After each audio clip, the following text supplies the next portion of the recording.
We're here today to talk about a Seiko Sports 5, but not just any Seiko Sports 5. We're here to talk about Sinara's Seiko Sports 5. So let's find out why she wears this particular Seiko.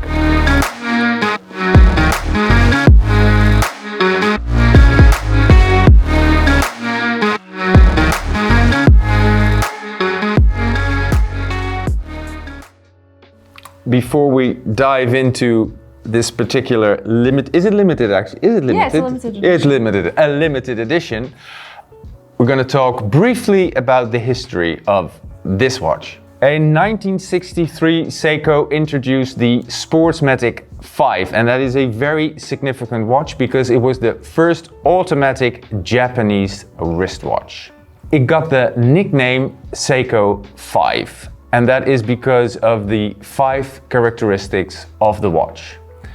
Count with me. It's an automatic. It has a date at 3. Yeah. It is waterproof. It has a crown in the 4 o'clock position.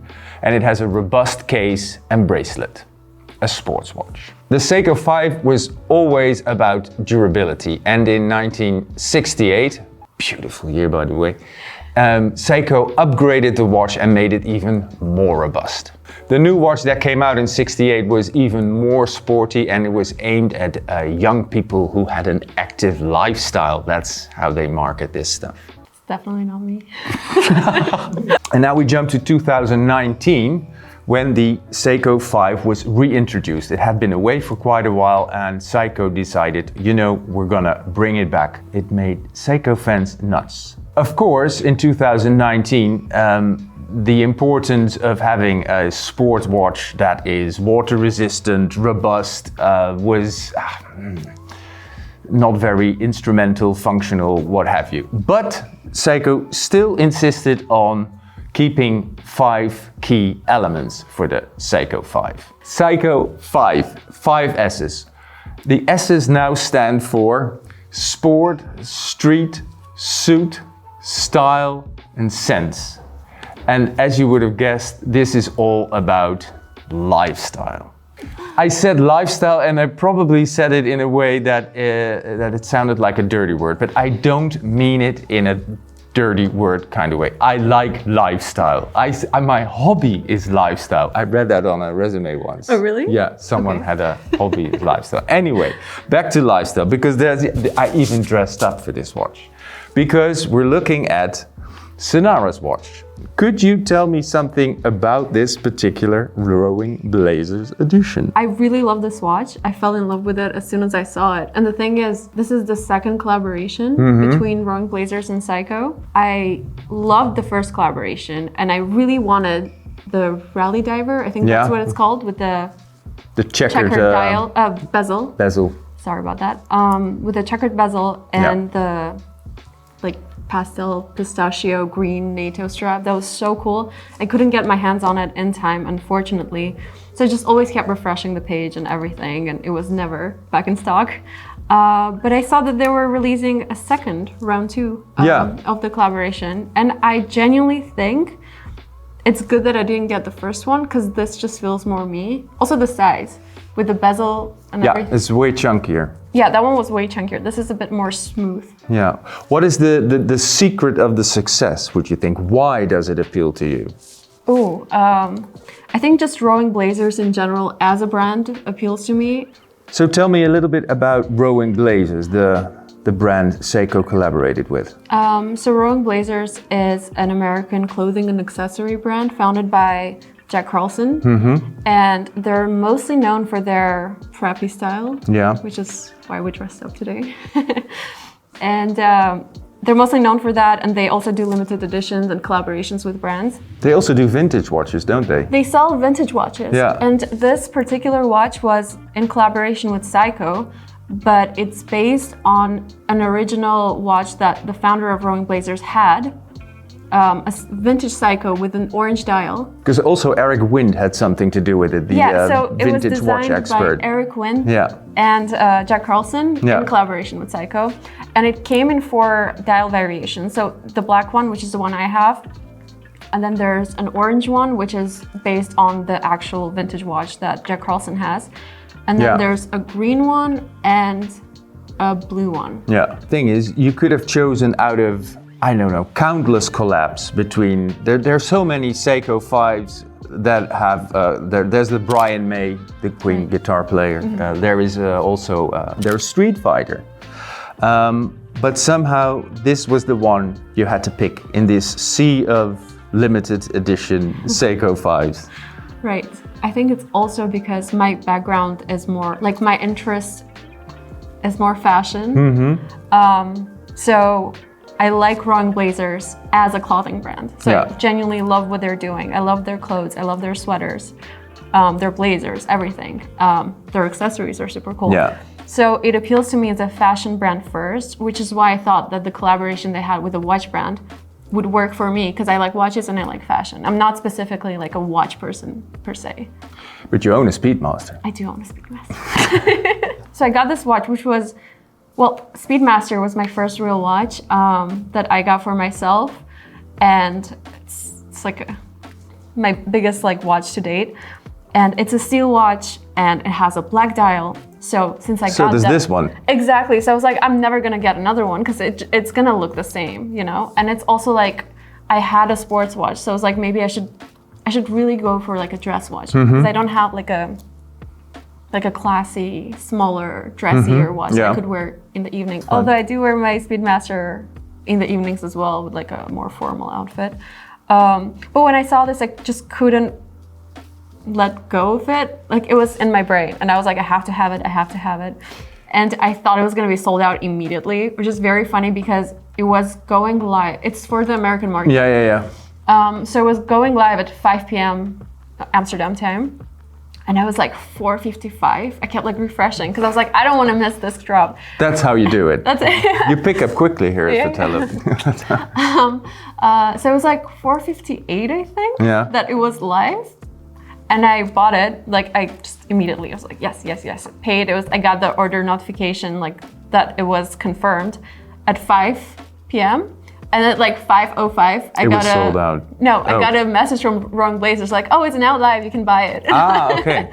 So I was like way before that. But I think this one was sold out in like 10, 15 minutes.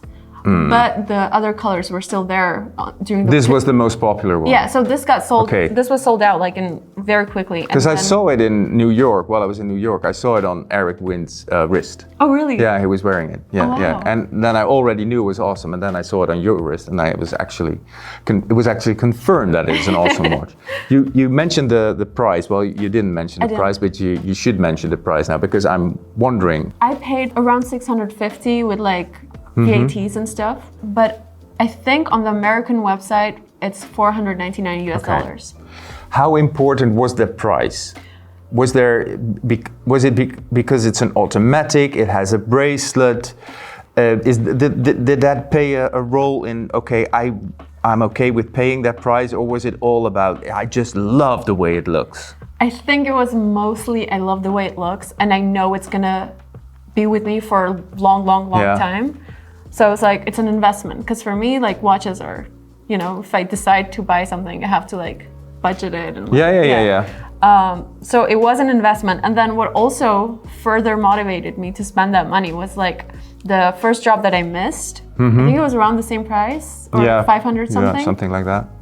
And when I was looking for the Rally Diver, it was being sold for like 2,500 on Chrono 24. So I was like, you know what? If I miss this and then I actually regret it and I want it, I'm gonna pay so much more for it. So that's true. That's true. Yeah. Yeah, I was wondering since you started at Fratello, you pick up knowledge about watches, right? Yes. So how important to you is build quality? The fact that it is a Seiko, the fact that it has an automatic movement, the fact that the bracelet is not too rattly. Is that important? Do you look at finishings? Do you look at that kind of stuff? I want to say yes, very much, but it's also like I always need confirmation from you guys who know way more than me. So I'm like, oh, does this actually work? Like, is this actually good? Because I like how it looks, but is it actually good? And I think because we get so many watches in the office and you try things on, I think you start noticing when something's good and not. Yeah. So when I wore this, I was like, wait, like it feels nice. Did it meet your expectations when you definitely. got it out of the box? Yeah, it was very Yeah. nice. It was exactly what I was hoping for. Yeah, I think it actually looks more Better. expensive than it is. That's right. Yeah. Very, very, very true. Yeah. But I have another question for you. I keep looking at the flags, and of course the flags are great ornament, but because the colors just look cool. But Yeah. can you actually tell me all the 12 meanings of the No. little flag? I can't do that. Well, maybe we'll do that in just thought a it looked separate video. cool. It's okay. But I think that's also such a cool thing is the fact that it's like a black dial watch, sports watch, but it has so many colors, so it just makes it more Yeah. fun. But it's also it's gimmicky, but in some sort of a stylish way. Yeah, it's like subtle Yeah. fun. And It's a subtle gimmick. it's a subtle gimmick. Yeah. And I love the second hand. I think it's one of my favorite parts of the watch. Another question. Do you pick the watch first or do you pick your outfit first? And are there certain outfits you would never match this Seiko 5 with? I always pick my outfit first, and then I'm like, but I think the good thing with this watch and the Speedmaster is they're so like versatile. I Yeah. can kind of wear them with anything. This is just more fun, so a bit more color in the outfit. This definitely works with it, I think. Well, I did wear the vest to Yeah. be more preppy, so this kind of like inspired the outfit. But it's genuinely always the outfit first and then a watch. It's also a very New Balance kind of watch somehow, And I think. Yeah. It's very true. It has like the same feeling when I bought this and when I bought the New Balance. It's kind of like streetwear cool. Yeah. Makes me think that. I don't know. Yeah. Would you recommend a Seiko 5 to people who are maybe Yes. on the brink of buying something mechanical that is luxury, on the low end of luxury, Yeah. without any negative connotation, low end of luxury, but would you recommend it? Definitely. And I never had a Seiko before this, so this is my first Seiko experience. And being in Fratello, I know so many people who own a Seiko and they're always raving about it. Yeah. And I talked to my dad, who's also a watch fan, and he loves Seiko watches. So I kind of had a feeling that I was buying something nice. I didn't have experience with it, but it's kind of like when I bought the Speedy, it was like, I know it's gonna be good because people who know about watches tell me it's good. So yeah, I think the quality is super nice. I've worn it almost every day since I've had it, which is like almost 2 weeks now, I think. And I just like it more every day. Like it's so fun. When I wear it, it's just like, Yeah, the sad thing is I really like it and I'm too late now. Well- because now I can go to Chrono24 and pay I think I Way checked the too much. website this morning, Roaring Blazers website, and well, this was sold out, but I think there were 2 color variations that were still in. Okay. I think it was the orange and the green one, but Okay, well Don't quote me on that. then it's definitely time to wrap this up because I need to check that. But I think we covered pretty much everything, right? I think so. So if you have any questions or comments, of course, leave them down here. Ask Sinara everything you want to know about the watch. And like and subscribe and come back real soon. Thank you.